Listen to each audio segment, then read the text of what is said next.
In fact, we're just getting fresh images right now of the meeting that Indian Prime Minister Narendra Modi is having with Xi Jinping. Remember, this is the first meeting between the two after India boycotted the One Belt, One Road. Let's just cut across live to those images. This is a critical meeting between the two countries, India and China. Yesterday, there were pleasantries exchanged between the Indian Prime Minister and his Pakistani counterpart.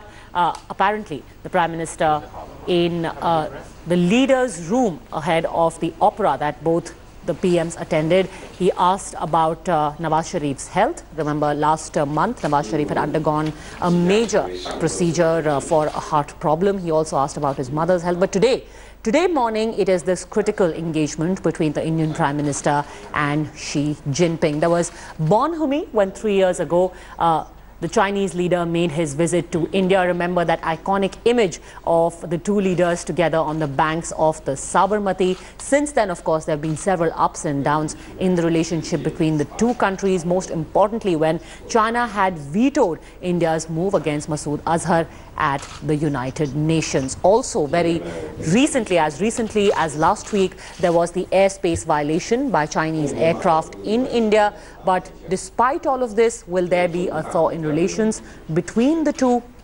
In Astana, we are going to keep a close watch.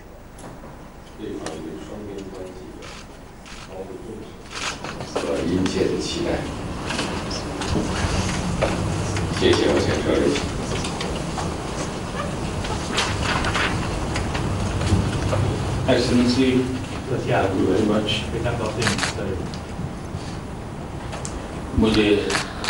All right, we've got Executive Editor Gaurav Sawant, who is joining us from Astana. What are going to be the major talking points, the key issues that are going to be addressed in this meeting, especially as this is the first one after India's boycott of the OBOR? In fact, these are very crucial talks between Prime Minister Narendra Modi and Chinese President Xi Jinping, where India is raising the issue of one nuclear suppliers group. India wants China to change its stance. We may not succeed in 1 month because within a month there is a plenary in Switzerland, but India is raising that issue. India is also, going ahead with its objections on One Belt, One Road, where Gilgit and Baltistan are an integral part of India, where China attempts to be, building that $52 billion China-Pakistan economic corridor. So India says we are on board when it comes to connectivity. That is one of India's mainstay of engagement. But at the same time, territorial integrity and sovereignty cannot be compromised. Apart from that, nuclear suppliers group and One Belt, One Road, what sources are also telling India today, what's on discussion is, Maulana Masood Azhar, a terrorist in Pakistan, where China is blocking his designation at the United Nations. So India is sensitizing China about it, and this becomes extremely significant, Padmaja, given the fact that 2 Chinese citizens were killed in Pakistan by terrorists, and India is reiterating that terror that comes from Pakistan is a threat not just to India or Afghanistan, but to the entire world at large. Absolutely. This is a very important meeting. It holds great significance, especially in the relationship that India shares not just with China, but also the relationship that China shares with Pakistan and how that affects India. And we'll talk further on that with Executive Editor Gaurav Sawant. We have to take a very quick break at this point, but this important meeting underway. We are leaving you with these images. We'll return to this big story, meeting that is currently underway between Prime Minister Narendra Modi and Xi Jinping. That meeting is taking place in Astana. India Today's Executive Editor Gaurav Sawant is there. He is joining us live from Astana as well. What's the latest that you can tell us about what's being discussed right now to begin with, Gaurav?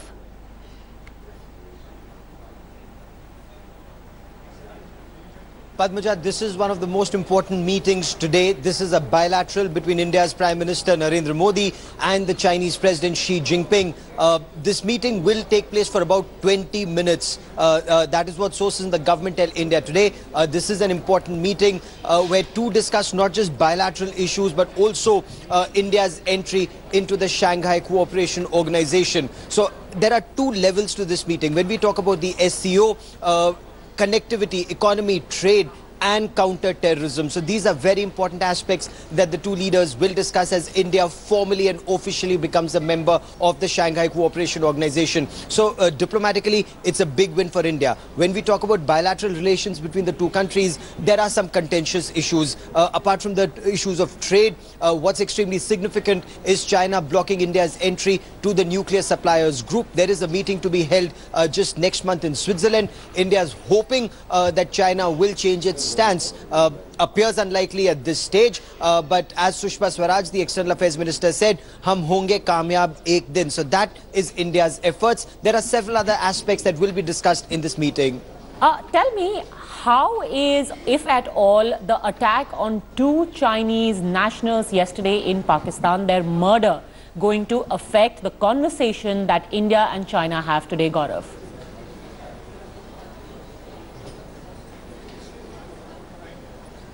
You know, India has constantly been sensitizing not just China but the entire world about the threat that Pakistan-sponsored terror poses to the world. And Prime Minister Narendra Modi, in his recent travels, whether it was to Germany or to Russia or to Spain or to France, he told world leaders that they should stop looking at India from a Pakistani prism or vice versa. Don't look at Pakistan as an India-centric problem, because India, the Prime Minister said, can handle whatever problems India has with Pakistan. It's for the world to open their eyes to the threat that Pakistan-sponsored terrorism poses to the entire civilized world. It's not just restricted, to one country, India, or the second country, Afghanistan. Both remains victims of Pakistan-sponsored terror. But what's extremely significant at this point of time is 2 Chinese citizens were murdered in Pakistan. And China is investing $52 billion in the China-Pakistan economic corridor. Is that even safe? And India, of course, has a major reservation which comes to Gilgit and Baltistan. So that's Indian territory through which Chinese investment will pass through, and that's something that India is not very happy with. Just stay with me, Gaurav, because we're also joined by former diplomat Ambassador Casey saying we have a very strange relationship with China.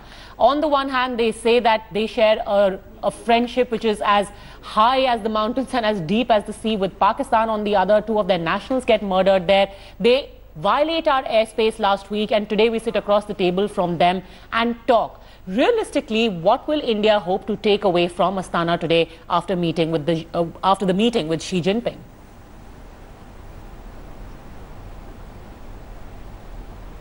Look, let's not oversimplify the issues.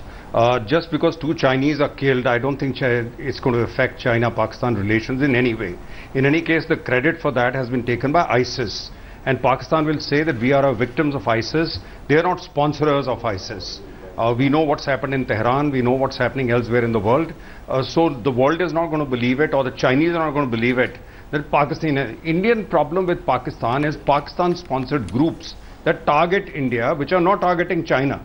So that distinction has to be made straight away. So let's not rest hopes on this, that just because 2 Chinese are killed, the Chinese are now going to become great pals with India on all issues as far as Pakistan is concerned. Even President Putin, when Prime Minister went there, did not align himself against Pakistan.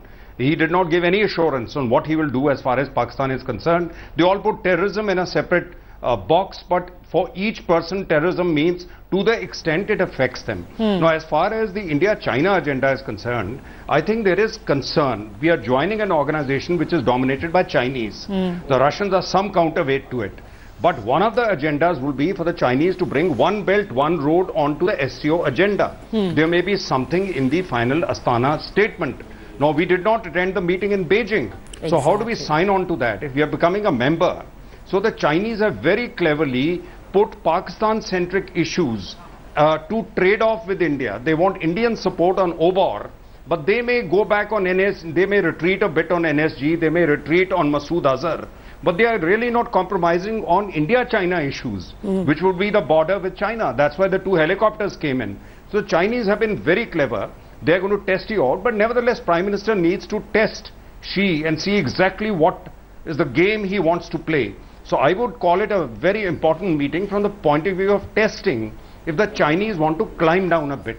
Otherwise, we are not going to get anything much out of it. Ambassador Singh, please stay with me. Gaurav, again coming back to you on the issue of One Belt, One Road.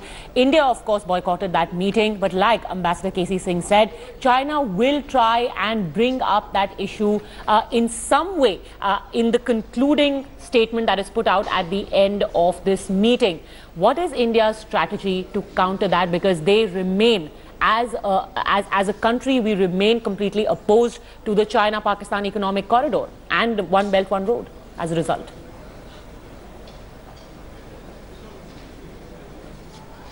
You know, we put that question to Government of India, to the Ministry of External Affairs, that India wasn't a part of the dialogue. Now, whatever happened before India joined the Shanghai Cooperation Organization, India has no say there. The 38 agreements that India has signed so far, it does not compromise India's stand on One Belt, One Road, is what, you know, the Ministry of External Affairs has told India today. That's one aspect. Whatever happens from this point on, India says, look, there are points of divergence, there are points of convergence. According to the stand of the Ministry of External Affairs, there are more points of convergence than of divergence. So on One Belt, One Road, India will continue to oppose that, or at least put its opposition through. Now it remains to be seen how it's taken forward. You know, off the record, government sources say when we reach the bridge, we will cross it. Ambassador K.C. Singh, how does India stand to gain by officially becoming a member of the Shanghai Cooperation Organization after remaining an observer for more than a decade?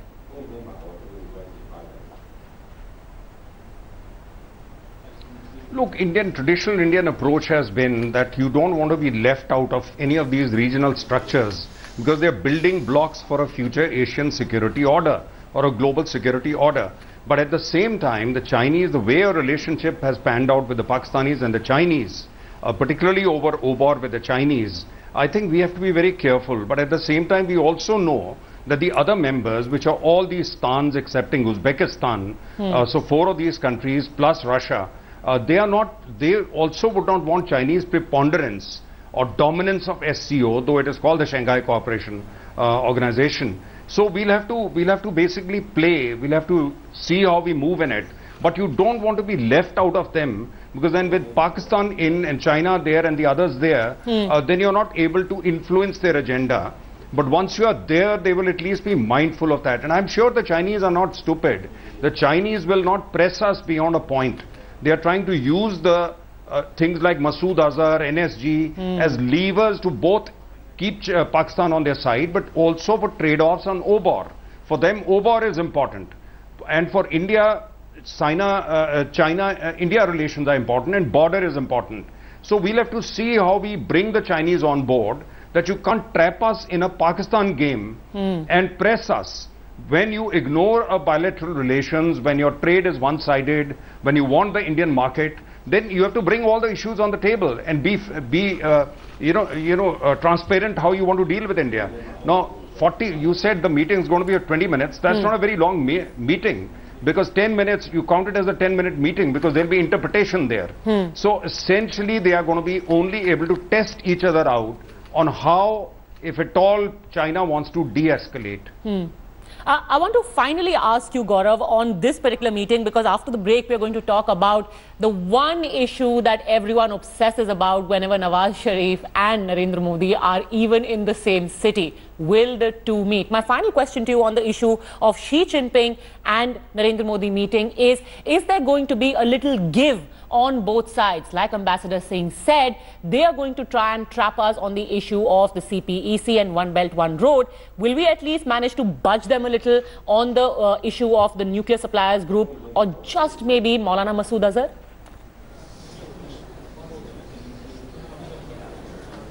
So there are very intense negotiations that are underway. You know, when heads of state and governments meet, before that there are a lot of negotiations, and you test each other out. You know, as Ambassador K.C. Singh was pointing out, what you'll also see is at the summit level, at the level of the heads of state, you know, what give and take there can be. And that only will be decided between President Xi Jinping and Prime Minister Narendra Modi. But the opposition to One Belt, One Road is not India alone. There are other members, and with India adding its weight here at the Shanghai Cooperation Organization, it won't be as one-sided as China expects it to be. And that is where India's heft, along with Russia, along with Uzbekistan, Kazakhstan and Tajikistan, perhaps will play a role. How many of these countries, put forward their points of view, and how emphatically we'll see how the situation moves forward. India is just joining the Shanghai Cooperation Organization. So whatever's happened before this, India hasn't had a say. Now India will have an important say and as an equal partner. So that becomes extremely crucial. That's point one.